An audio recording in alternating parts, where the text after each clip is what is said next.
जय सियाराम दोस्तों, हर हर महादेव, जय बागेश्वर धाम सरकार, जय बजरंगबली। दोस्तों, स्वागत है आपका हमारे इस YouTube चैनल पर जिसका नाम है राम रसायन। मैं उम्मीद करता हूं कि आपके ऊपर भगवान जी की कृपा बन रही होगी, पूरी बरस रही होगी, और मैं ये चाहता हूं कि आप भी हमारा साथ निरंतर देते रहें। चैनल को सब्सक्राइब करें और वीडियो अगर आपको पसंद आए आज की तो लाइक भी कर देना। आज मैं बात करने वाला हूं कि महाभारत ने हमें क्या सिखाया है। अभी तक हमारे चैनल की 2 वीडियो से आपने जाना कि रामायण से हमने क्या सीखा। वैसे ही जितने भी ग्रंथ हैं, जितने भी महाकाव्य हैं, जितने भी हमारी होली बुक्स हैं, उनसे कुछ ना कुछ हमें सीखने को जरूर मिलता है।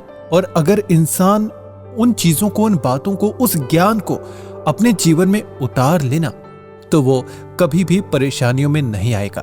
वैसे तो कहते हैं कि अगर जीवन है तो परेशानियां भी हैं, लेकिन ये भी कह सकते हैं कि उन परेशानियों से लड़ने की उस इंसान के अंदर ताकत आ जाती है, समझ आ जाती है।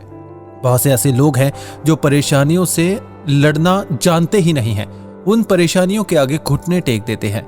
लेकिन आपको परेशानियों से हल इन्हीं किताबों से मिलता है। तो चलिए आज जानते हैं कि महाभारत की कथा से हमें क्या कुछ सीखने को मिला। हिंदू धर्म में कई वेदों पुराणों का जिक्र मिलता है, जिसमें महाभारत भी एक है। 4 वेदों के बारे में हम सभी जानते हैं, जो है ऋग्वेद, यजुर्वेद, सामवेद और अथर्ववेद। वहीं महाभारत को 5वां वेद माना जाता है।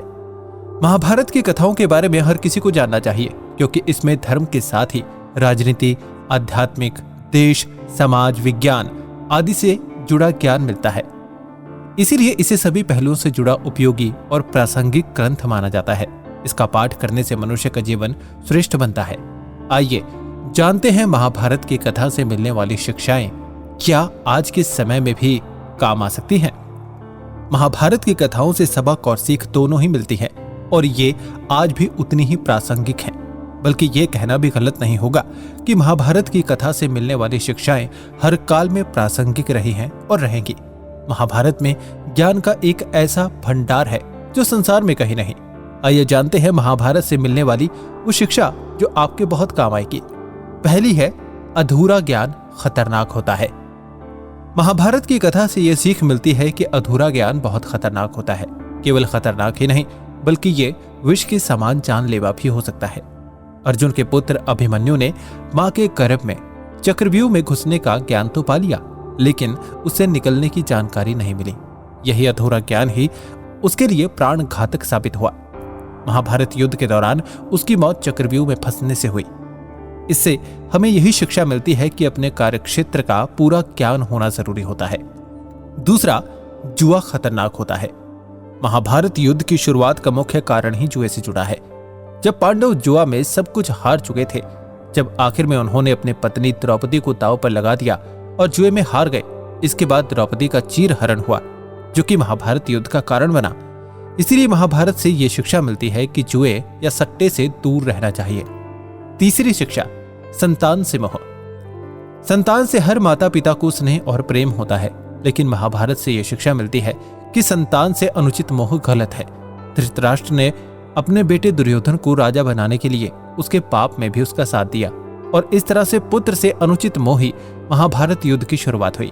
अगर धृतराष्ट्र निष्पक्ष होकर युधिष्ठिर को राजा बना देते तो महाभारत युद्ध रुक सकता था, लेकिन धृतराष्ट्र ने ऐसा नहीं किया, और इसका खामियाजा ये हुआ कि उसे अपने 100 बेटों की मौत की कीमत चुकानी पड़ी। चौथा, राजनीति की शिक्षा। महाभारत की कथा से राजनीति शिक्षा भी मिलती है। महाभारत से यह सीख मिलती है कि राजा चाहे कितना भी बड़ा या शक्तिशाली क्यों ना हो, अन्यायपूर्ण शासन अधिक समय पर नहीं ठहरता। इसीलिए राजा को हमेशा धर्म, समानता, स्वतंत्रता और न्यायपूर्ण तरीके से शासन करना चाहिए। यदि ऐसा नहीं हुआ तो राजा या शासक, उनकी दशा कंस और कौरवों जैसी होती है। तो मैं उम्मीद करता हूं कि महाभारत से मिली यह सीख आप अपने जीवन में जरूर उतारेंगे। कभी भी अधूरा ज्ञान नहीं लेंगे, जुए जैसी खतरनाक चीजों से दूर रहेंगे। संतान से मोह भी उतना ही जरूरी है, उतना ही कीजिए या उतना ही करेंगे आप जितना सही होता है, क्योंकि सही को सही और गलत को गलत बोलना यही सच्चा ज्ञान होता है। और सबसे बड़ी सीख, राजनीति की शिक्षा। ये सिर्फ देश चलाने के लिए या राज्य चलाने के लिए सीमित नहीं है। ये वहां पर भी अप्लाई हो सकता है जहां पर आप किसी टीम को लीड कर रहे हों, अपने गांव के मुखिया हों या अपने घर के ही मुखिया क्यों ना हो। आप हमेशा धर्म, स्वतंत्रता, समानता और न्यायपूर्ण तरीके से ही अपनी लीडरशिप को आगे चलाएंगे।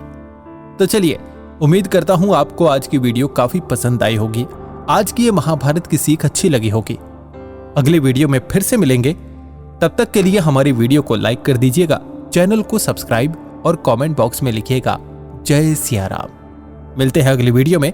तब तक के लिए जय सिया राम, हर हर महादेव, जय बागेश्वर धाम सरकार, जय बजरंगबली।